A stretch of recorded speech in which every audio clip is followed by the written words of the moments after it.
Auto Red Aggro against Is It Phoenix.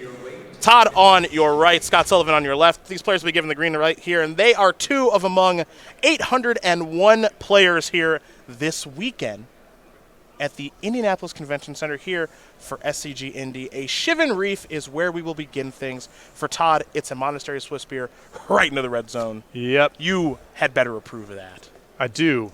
One of the better cards in the format, too. Good card. Good card, general. Very strong card. Wild Slash going to take care of that. Remember, this format doesn't really have a lot of removal, but the red decks do have access to Wild Slash, so that'll take care of the Swift Spear. Anderson playing a lower to the ground red deck with Abbot of Carol Keep, Eidolon the Great Revel, Torbrand. One thing I can say about Todd, too, as a Steam Vents is going to enter the battlefield untapped, he's really explored these red strategies in the format.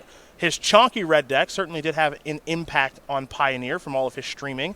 Was going a little bit bigger with Glorybringer back when that was a thing to be doing, but in a field of Inverter and Underworld Breach, yeah, I would stay away from the Glory Bee. Yeah, it looks like Todd has kept a one-lander on the draw with multiple Swift Spears and a light up the stage. I keep hands like this all the time. They go bad a good percentage of the time, but they are very hard to get away from.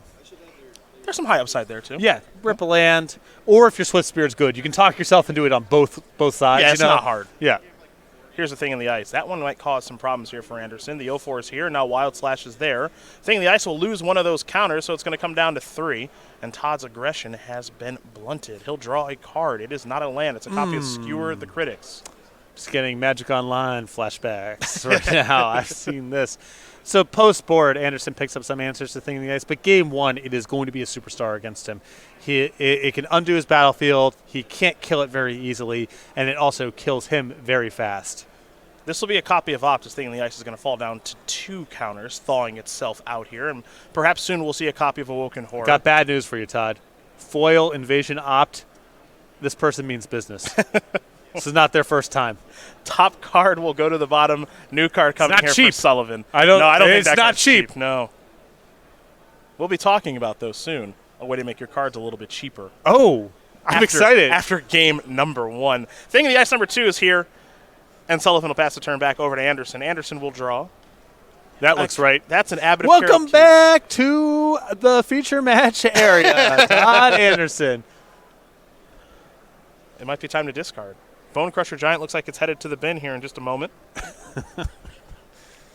Tough start to the day. Yeah. Is what it is. I don't think, I mean, even if he peeled land number 2, this might have been a tricky one to get against Thing in the Ice, but the draw step's not cooperating. Oh, there we go.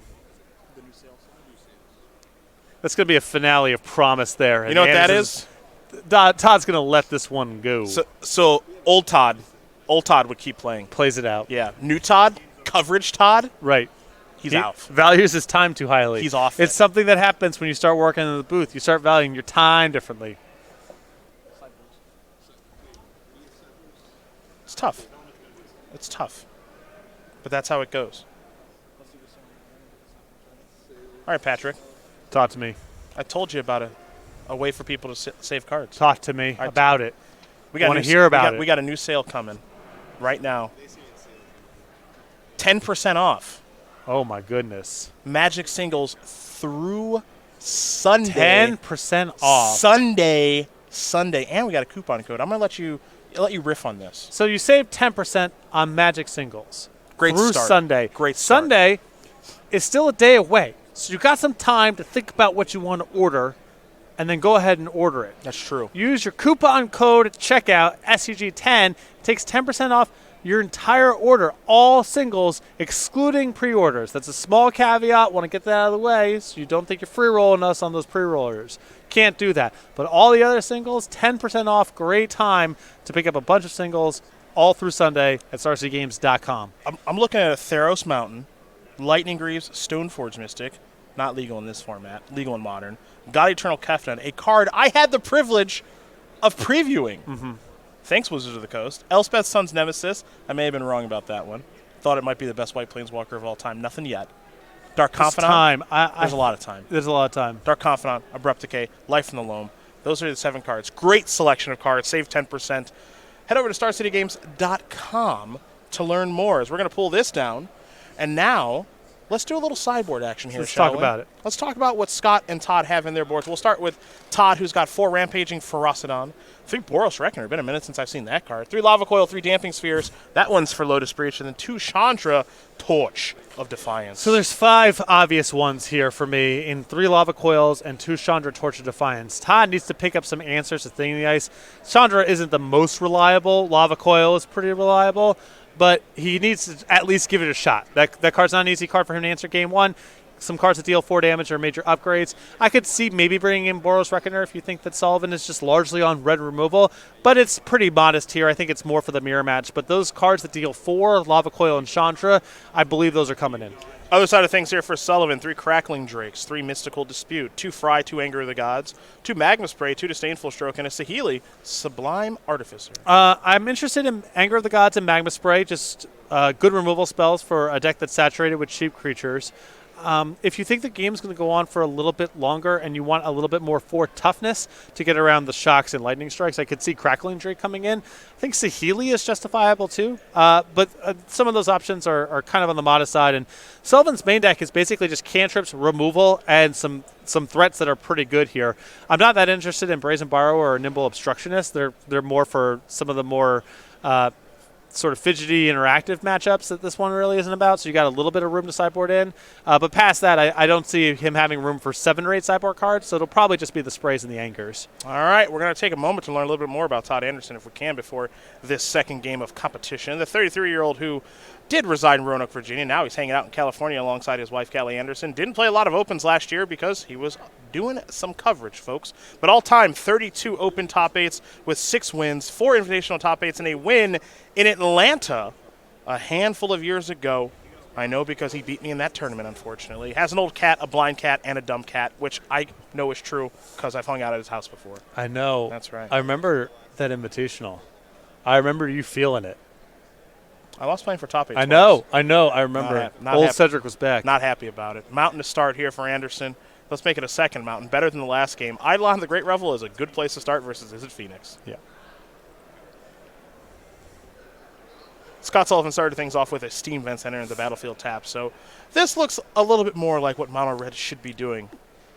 Whether or not Eidolon is one of the best cards in the format, I think is up for some debate, but it is certainly one of the more impactful ones. Is It Charm will be played. Eidolon's going to die, but Scott Sullivan will take 2 from the trigger. We'll head back over to Anderson, who does have another land in his hand and just drew another mountain. So lands will not be a problem this game. You hope if you're Todd, you're not flooding. He's going to play Castle Embrith into a Light Up the Stage. So top couple of cards is a mountain and another copy of Light Up the Stage. So maybe a little too many lands this time. So we head back over to Scott Sullivan. Though Todd does have a fair bit to do with his mana. He does have Chandra, Torch of Defiance post board, and it does set up some really nice Abbot of Carol keep turns if you can play Abbot with a bunch of lands, and you have Castle Embreth. So he is drawing a little bit more mana than maybe is desirable, but he has things to do with it. He's not just flooding out. Mountain there for Anderson. Bang! Go to Chandra, Torch of Defiance. -3. Thing in the Ice, kindly leave. Light Up the Stage will not be played off of exile, so it's gone for good, but he's got the powerful 4-mana Planeswalker on the battlefield. Huge win for Anderson. Thing in the Ice, like I said, game 1, very, very hard to beat if Sullivan has any reasonable draw to go alongside of it. The cards in Anderson's sideboard that deal 4 damage are really, really important for managing it. A very timely copy of Arclight Phoenix is going to take care of the Chandra. Todd would love to untap with that Planeswalker. However, he has drawn a copy of Abbot of Carol Keep, so looks like he'll be starting there. We'll reveal the top card. That card is a Monastery Swiftspear. That one's easy enough to cast. And the follow-up is a Mountain. He'll come across here for at least 1, and there is 1 point of damage. 2 prowess threats on the battlefield. Anderson will pass the turn back. Back to Scott Sullivan. Will go for his 5th turn of the game. He did a nice job of taking care of Chandra earlier in the game. His Thing in the Ice did die, and of course he had to kill that Eidolon the Great Revel because Is It Phoenix really can't do much while that card's on the battlefield. One's pretty interesting game in this spot. Anderson, hopefully from his side, shaping it up to be very much a fast damage race here, and that's the easiest way to punish Sullivan, sort of spending time and mana casting cantrips instead of interacting with the battlefield. Chart of Course is going to be played, and we're going to do some discarding. Here is a copy of Fiery Temper with the Madness. Combo deck. Absolutely. It's a combo. Standard challenge players, your pairing was about to say that pre-combat chart of the course there, I was a little surprised to see. I was thinking the same thing. But if you already had the Fiery Temper rolled up, makes a lot of sense. Now here's a Lightning Axe to take care of the Swift Spear. We're doing it expensive. Going to discard a Spirebluff Canal, come across for 3 in the air. Will Anderson fire off a Wild Slash here to kill the Phoenix? It looks like the answer is no. So Anderson will untap those lands. He'll draw himself a card. He picked up another copy of Abbot of Carol Keep, so he's going to start there. Give you another look at it. Trigger, top card, Mountain, enters the battlefield. Here comes old Torby. A card Todd knows very well, and Torbrand, Thane of Red Fell. We head back over to Scott Sullivan now. He's going to want to get that Torbrand off the battlefield. And 4 toughness is also sort of a sweet spot against Sullivan's deck as well. He does not have a whole lot of removal that answers this cleanly. And if you've seen this card in action, 1 on tap step with any sort of hand, particularly with Castle Embereth, Sullivan might die next turn just from what Anderson has on the battlefield and maybe a spell or 2 left over in hand. Yeah, you mentioned it. There's not a lot of great ways to take care of Torbrand. Lightning Axe was just used to kill a Monastery Swift Spear, for example. So that's 1 less copy of that card to get the 2/4 off the battlefield.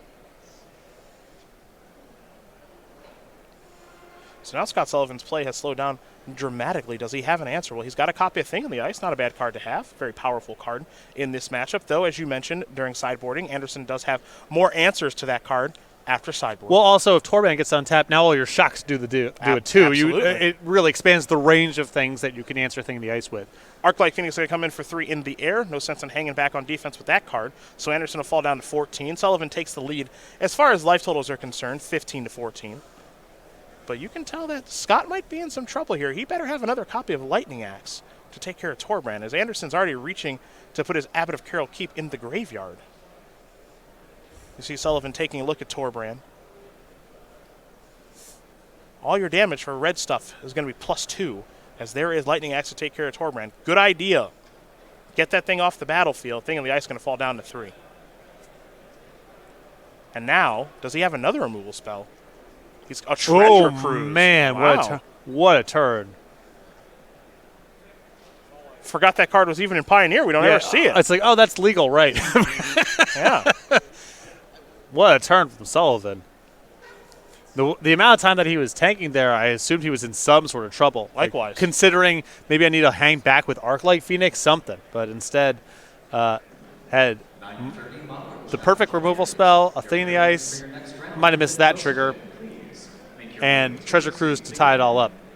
Well, Anderson's in some trouble now. He's going to start, of course, with Abbot of Carol Keep.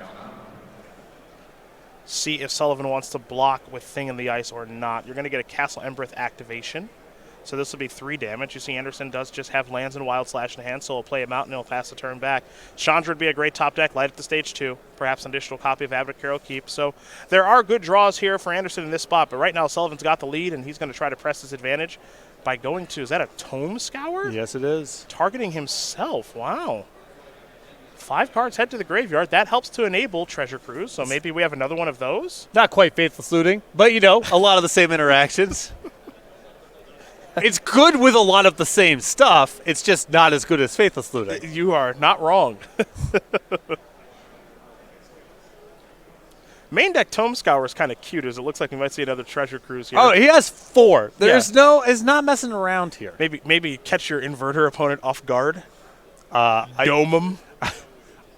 I'm sure it comes up. Yep. Yeah, dome you.